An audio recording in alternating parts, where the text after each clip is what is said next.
ಆತ್ಮೀಯ ಬಂಧುಗಳೇ, ಶ್ರೀಮದ್ ಭಾಗವತಂ ಸ್ಕಂದ 2 ಅಧ್ಯಾಯ 10. ಭಾಗವತವು ಸಕಲ ಪ್ರಶ್ನೆಗಳಿಗೆ ಉತ್ತರ. ಇದರಿಂದ ಇವತ್ತು 2 ಶ್ಲೋಕಗಳನ್ನು ನಾವು ತಿಳ್ಕೊಳ್ಳೋಣ. ಶ್ಲೋಕ 17. ಪ್ರಾಣೇನಾಕ್ಷಿಪತಾಕ್ಷುತ್ ತೃಡಂತರ ಜಾಯತೆ ವಿಭೋಃ ಪಿಪಾಸತೋ ಜಕ್ಷತಶ್ಚ ವಾಂಗ್ಮುಖಂ ನಿರಭಿದ್ಯತ. ಅನುವಾದ: ಪ್ರಾಣಬಲವು ವಿರಾಟ್ ಪುರುಷನಿಂದ ಪ್ರಚೋದಿತವಾಗಿ ಹಸಿವು ಮತ್ತು ಬಾಯಾರಿಕೆ ಹುಟ್ಟಿತು.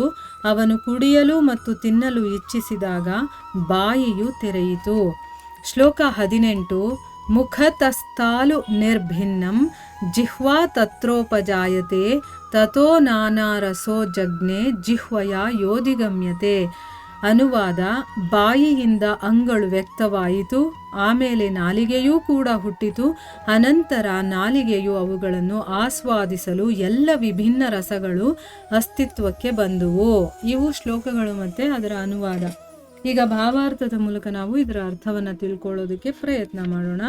ಓದ ಭಾಗದಲ್ಲಿ ನಾವೇನು ತಿಳ್ಕೊಂಡ್ವಿ? ಭಗವಂತನ ಶಕ್ತಿ ಒಂದೇ ಆಗಿದ್ರೂ ಕೂಡ ಅದು 3 ಭಾಗಗಳಲ್ಲಿ ವಿಭಜಿತವಾಗುತ್ತೆ. ಅದರ ಬಗ್ಗೆ ನಾನು ಹೇಳ್ತೀನಿ ಕೇಳು ಅಂತ ಹೇಳ್ತಾರೆ. ಆಮೇಲೆ ಭಗವಂತ ಮಹಾವಿಷ್ಣು ಇದನ್ನಲ್ಲ, ಅವನ ದಿವ್ಯ ದೇಹದಲ್ಲಿರುವಂಥ ಆಕಾಶದಿಂದ ಇಂದ್ರಿಯ ಶಕ್ತಿ, ಮನೋಬಲ ಮತ್ತು ದೈಹಿಕ ಬಲ ಇವೆಲ್ಲವೂ ಕೂಡ ಉತ್ಪತ್ತಿಯಾಗತ್ತೆ. ಅದೇ ರೀತಿ ಜೀವಶಕ್ತಿಯ ಸಮಗ್ರ ಮೂಲ ಉಗಮ ಸ್ಥಾನ ಕೂಡ ಹುಟ್ಟುತ್ತೆ. ಅಂದರೆ ಈ ಎಲ್ಲ ಸೃಷ್ಟಿ ಎಲ್ಲ ಆಯಿತು, ಅದರ ಮೂಲ ಸ್ಥಾನ ಇರುತ್ತಲ್ಲ ಅದು ಕೂಡ ಉತ್ಪತ್ತಿಯಾಗುತ್ತೆ. ಹೇಗೆ ರಾಜನ ಅನುಚರರು ಇರ್ತಾರಲ್ಲ, ಅವರು ತಮ್ಮ ಪ್ರಭುವನ್ನು ಅನುಸರಣೆ ಮಾಡ್ತಾರೋ ಅದೇ ರೀತಿ ಸಮಗ್ರ ಶಕ್ತಿ ಚಲನೆಯಲ್ಲಿದ್ದಾಗ ಜೀವಿಗಳೆಲ್ಲ ಚಲಿಸ್ತಾರೆ. ಆ ಶಕ್ತಿ ಯಾವಾಗ ತನ್ನ ಕಾರ್ಯವನ್ನು ನಿಲ್ಲಿಸ್ಬಿಡುತ್ತೋ ಆ ಎಲ್ಲ ಜೀವಿಗಳು ಕೂಡ ತಮ್ಮ ಇಂದ್ರಿಯ ಚಟುವಟಿಕೆಗಳನ್ನು ನಿಲ್ಲಿಸ್ತಾರೆ ಅನ್ನೋದನ್ನು ನಾವು ತಿಳ್ಕೊಂಡ್ವಿ. ಈಗ ಈ ಶ್ಲೋಕದಲ್ಲಿ ಏನು ಹೇಳ್ತಾ ಇದ್ದಾರೆ ಅಂತಂದರೆ, ಪ್ರಾಣಬಲ ಇದೆಯಲ್ಲ ಅದು ವಿರಾಟ್ ಪುರುಷನಿಂದ ಪ್ರಚೋದಿತವಾಗಿ. ಅಂದರೆ ಈಗ ವಿರಾಟ್ ಪುರುಷ ಅಂದರೆ ಮಹಾವಿಷ್ಣು, ಅವನ ಒಳಗಡೆ ಪ್ರಾಣಬಲ ಇರುತ್ತಲ್ಲ ಅದು ಪ್ರಚೋದಿತವಾಗುತ್ತೆ ಭಗವಂತನಿಂದ. ಆಗ ಹಸಿವು ಮತ್ತು ಬಾಯಾರಿಕೆ ಅನ್ನೋದು ಹುಟ್ಕೊಳ್ಳುತ್ತೆ. ಈಗ ಹಸಿವು ಬಾಯಾರಿಕೆ ಹೇಗೆ ಬಂತು ಅಂತ ನಮಗೆ ಪ್ರಶ್ನೆ ಇರುತ್ತಲ್ಲ, ಭಗವಂತನಿಂದ ಪ್ರಚೋದಿತವಾಗಿ ಅವನೇ ಅದನ್ನು ಶುರು ಮಾಡೋದು. ಆ ಪ್ರಚೋದನೆಗೆ ಒಳಗೊಡಿಸ್ತಾನೆ, ಹಸಿವು ಬಾಯಾರಿಕೆ ಆಗಬೇಕು ಆ ರೀತಿ ಮಾಡ್ತಾನೆ. ಆಮೇಲೆ ಅವನು ಕುಡಿಯೋದಕ್ಕೆ ತಿನ್ನೋದಕ್ಕೆ ಇಚ್ಛೆ ಪಟ್ಟಾಗ ಬಾಯಿ ತೆರ್ಕೊಳ್ಳುತ್ತೆ. ಅಂದರೆ ಈ ಬಾಯಿ ಅನ್ನೋದು ಎಲ್ಲಿವರೆಗೂ ಅದು ಸುಮ್ಮನೆ ಇರುತ್ತೆ. ಯಾವಾಗ ಆ ಭಗವಂತನ ಇಚ್ಛೆಯಿಂದ ನಾನು ತಿನ್ನಬೇಕು, ನಾನು ಕುಡಿಬೇಕು ಅಂತ ಇಷ್ಟಪಡ್ತಾನೋ ಆಗ ಬಾಯಿ ಓಪನ್ ಆಗುತ್ತೆ. ಈಗ ಭಾವಾರ್ಥದಲ್ಲಿ ಗುರುಗಳೇನು ಹೇಳಿದ್ದಾರೆ ಅಂತ ನೋಡೋಣ. ಯಾವ ಪ್ರಕ್ರಿಯೆಯಿಂದ ತಾಯಿಯ ಗರ್ಭದಲ್ಲಿ ಎಲ್ಲ ಜೀವಿಗಳು ತಮ್ಮ ಇಂದ್ರಿಯಾಂಗಗಳು ಮತ್ತು ಇಂದ್ರಿಯಾನುಭವಗಳನ್ನು ಬೆಳೆಸಿಕೊಳ್ಳುತ್ತವೆಯೋ, ಜೀವಿಗಳ ಸಮಗ್ರವಾಗಿ ವಿರಾಟ್ ಪುರುಷನು ಅದೇ ತತ್ವಗಳನ್ನು ಅನುಸರಿಸುವಂತೆ ತೋರುತ್ತದೆ. ಆದ್ದರಿಂದ ಸಕಲೋತ್ಪತ್ತಿಯ ಪರಮ ಕಾರಣನು ನಿರಾಕಾರ ಅಥವಾ ಇಚ್ಛಾಶೂನ್ಯನಲ್ಲ.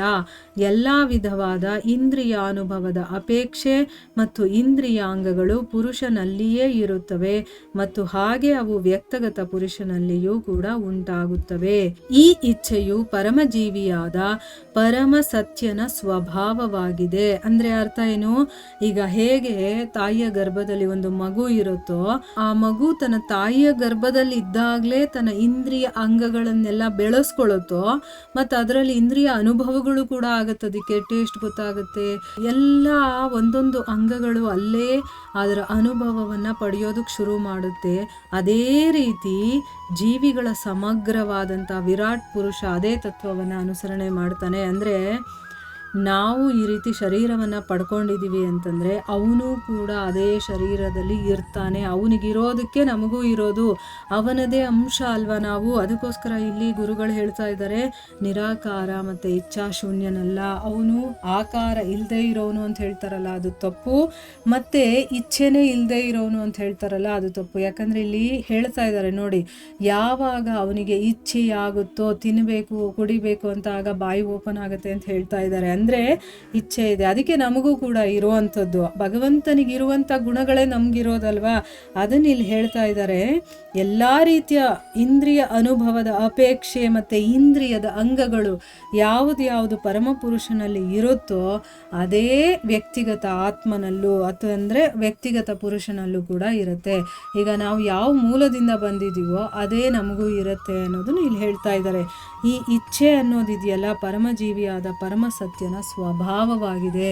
ಅವನ ಸ್ವಭಾವ ಇಚ್ಛೆ ಇರೋದಕ್ಕೆ ಇದೆಲ್ಲ ಆಗಿರೋದು. ಇಚ್ಛೆನೇ ಇಲ್ಲದೆ ಇದ್ದಿದ್ರೆ ಭಗವಂತ ಸುಮ್ಮನೆ ಇರ್ತಿದ್ದ.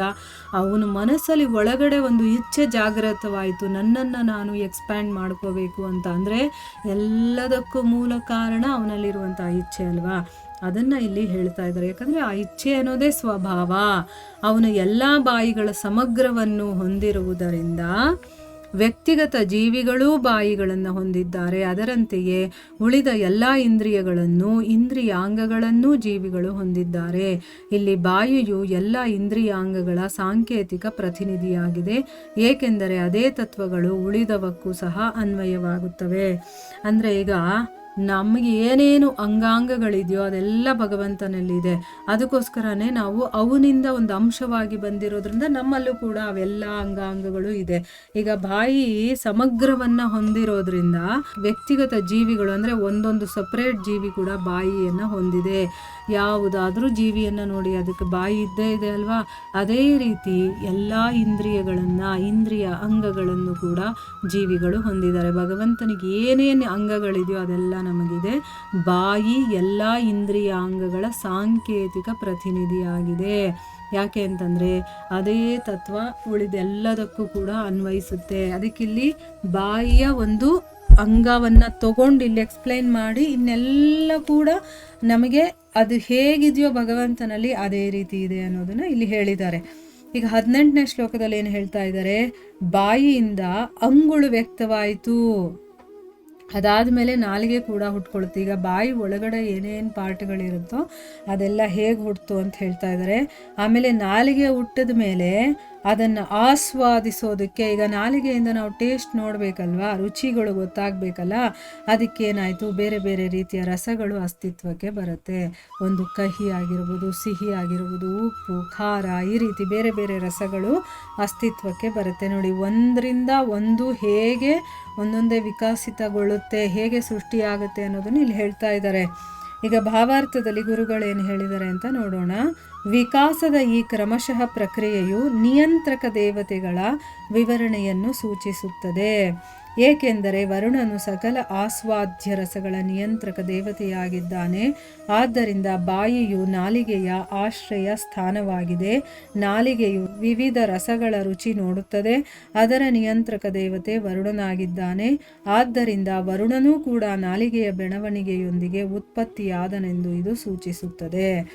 ಅಂದರೆ ಇಲ್ಲಿ ವಿಕಾಸ ಆಗ್ತಾ ಇದೆಯಲ್ಲ, ಒಂದಾದ್ಮೇಲೆ ಒಂದು, ಈ ಪ್ರಕ್ರಿಯೆಯನ್ನು ನೋಡಿದಾಗ ನಿಯಂತ್ರಕ ದೇವತೆಗಳು ಅಂದರೆ ಆದಿದೈವ ಅಂತ ನಾವೇನು ಹೇಳ್ತೀವೋ ಅದರ ವಿವರಣೆಯನ್ನು ಸೂಚಿಸುತ್ತೆ. ಅಂದರೆ ಹೇಗೆ ಈ ಆದಿದೈವ ಅನ್ನುವಂಥದ್ದು ಒಬ್ಬೊಬ್ಬರಾಗಿ ಅವರು ಬೆಳೆದ್ರು ಅನ್ನೋದನ್ನು ತೋರಿಸುತ್ತೆ. ಯಾಕೆ ಅಂತಂದರೆ ವರುಣ ದೇವ ಇದಾನಲ್ಲ, ಅವನು ಎಲ್ಲ ರಸಗಳನ್ನು ಆಸ್ವಾದಿಸ್ತೀವಲ್ವ, ಅದನ್ನು ನಿಯಂತ್ರಣ ಮಾಡುವಂಥ ದೇವತೆಯಾಗಿದ್ದಾನೆ. ಅದಕ್ಕೋಸ್ಕರನೇ ಬಾಯಿ ಅನ್ನೋದಿದೆಯಲ್ಲ, ಅದು ನಾಲಿಗೆಯ ಆಶ್ರಯ ಸ್ಥಾನ. ಎಲ್ಲಿರುತ್ತೆ ನಾಲಿಗೆ? ಯಾವಾಗಲೂ ಬಾಯಿ ಒಳಗಡೆನೇ ಇರುತ್ತಲ್ವಾ. ಸೊ ನಾಲಿಗೆ ಬೇರೆ ಬೇರೆ ರಸಗಳ ರುಚಿಯನ್ನು ನೋಡುವಂಥ ಕೆಲಸವನ್ನು ಮಾಡುತ್ತೆ. ಅದಕ್ಕೆ ಆ ರುಚಿಯನ್ನು ನೋಡುವಂಥ ಆ ರಸಗಳ ನಿಯಂತ್ರಕ ದೇವತೆ ಯಾರು? ಆ ಒಂದು ಟೇಸ್ಟನ್ನು ಕಂಟ್ರೋಲ್ ಮಾಡುವಂಥ ದೇವತೆ ಯಾರು ಅಂದರೆ ವರುಣ. ಅದಕ್ಕೋಸ್ಕರ ವರುಣನೂ ಕೂಡ ನಾಲಿಗೆಯ ಬೆಳವಣಿಗೆ ಜೊತೆ ಉತ್ಪತ್ತಿಯಾದ ಅನ್ನೋದು ನಮಗಿವಾಗ ಗೊತ್ತಾಗತ್ತಲ್ವಾ. ಈಗ ಹೇಗೆ ಬಾಯಿಯನ್ನು ತೆರೆದನೋ ಅದರಲ್ಲಿ ನಾಲಿಗೆ ಕೂಡ ಉತ್ಪತ್ತಿ ಆಯಿತು. ನಾಲಿಗೆ ಉತ್ಪತ್ತಿ ಆದಮೇಲೆ ಅದು ಟೇಸ್ಟ್ ನೋಡಬೇಕಲ್ವ, ಆ ರಸಗಳು ಏನಿದೆಯೋ ಅದು ಉತ್ಪತ್ತಿ ಆಯಿತು.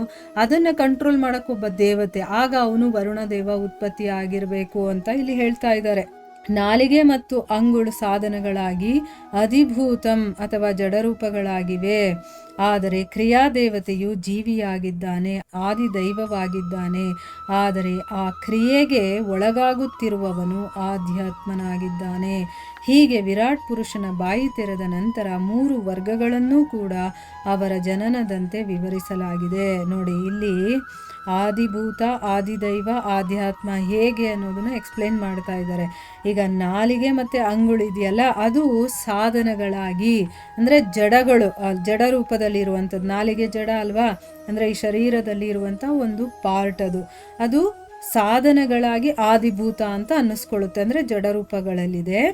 ಆದರೆ ಕ್ರಿಯಾದೇವತೆ ಇದಾನಲ್ಲ, ಅಂದರೆ ಆ ಕೆಲಸವನ್ನು ಮಾಡುವಂಥವನು, ಅವನು ಜೀವಿಯಾಗಿದ್ದಾನೆ, ಅಂದರೆ ಅವನು ಆದಿದೈವನಾಗಿದ್ದಾನೆ. ಮತ್ತು ಕ್ರಿಯೆಗೆ ಒಳಗಾಗ್ತಾ ಇರೋನು ಯಾರೋ ಅವನು ಆಧ್ಯಾತ್ಮಿಕನಾಗಿದ್ದಾನೆ. ಆ ಕ್ರಿಯೆಗೆ ಒಳಗಾಗ್ತಾ ಇರೋನು ಮೊದಲು ಸಾಧನ, ಆಮೇಲೆ ಕ್ರಿಯೆ ಮಾಡ್ತಾ ಇರೋನು ಕ್ರಿಯಾದೇವತೆ, ಆಮೇಲೆ ಕ್ರಿಯೆಗೆ ಒಳಗಾಗ್ತಾ ಇರೋನು ಅವನು ಆಧ್ಯಾತ್ಮ. ಹೀಗೆ ಈ ಮೂರು ಕೂಡ ವಿರಾಟ್ ಪುರುಷ ಬಾಯಿ ತೆಗೆದ ಮೇಲೆ ಈ 3 ವರ್ಗಗಳು ಕೂಡ ಅವರ ಜನನದಂತೆ, ಅಂದರೆ ಅದು ಹೇಗೆ ಹುಟ್ಟಿತು ಅನ್ನೋದನ್ನು ವಿವರಣೆ ಮಾಡಿದ್ದಾರೆ. ಈ ಶ್ಲೋಕದಲ್ಲಿ ಪ್ರಸ್ತಾಪಿತವಾದ 4 ತತ್ವಗಳು 3 ಮುಖ್ಯ ತತ್ವಗಳನ್ನು ಎಂದರೆ ಮುಂಚೆ ವಿವರಿಸಿದಂತೆ ಆಧ್ಯಾತ್ಮ, ಆದಿದೈವ ಮತ್ತು ಆದಿಭೂತಗಳನ್ನು ವಿವರಿಸಲು ಉಪಯುಕ್ತವಾಗಿವೆ. ನೋಡಿ, ಈ ರೀತಿ ಆಧ್ಯಾತ್ಮ, ಆದಿದೈವ ಮತ್ತು ಆದಿಭೂತಗಳನ್ನು ವಿವರಣೆ ಮಾಡೋದಕ್ಕೋಸ್ಕರ ಇಲ್ಲಿ ನೀಟಾಗಿ ಒಂದು ಎಕ್ಸಾಂಪಲ್ ಕೊಟ್ಟು ಅವರು ಎಕ್ಸ್ಪ್ಲೈನ್ ಮಾಡಿದ್ದಾರೆ.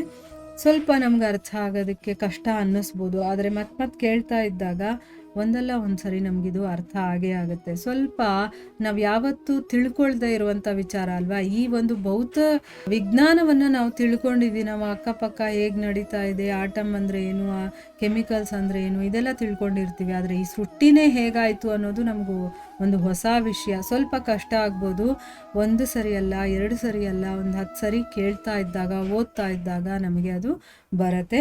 ನಾವೇನು ತಲೆ ಕೆಡಿಸ್ಕೊಳ್ಳೋದು ಬೇಕಾಗಿಲ್ಲ. ಎಷ್ಟು ಅರ್ಥ ಆಗುತ್ತೋ ಅಷ್ಟು ಮಟ್ಟಿಗೆ ನಾವು ಅರ್ಥ ಮಾಡ್ಕೊಳ್ಳೋದಕ್ಕೆ ಪ್ರಯತ್ನ ಮಾಡ್ತಾ ಹೋಗೋಣ. ಇಲ್ಲಿಗೆ ನಾವು ನಿಲ್ಲಿಸೋಣ. ಹರೇ ಕೃಷ್ಣ.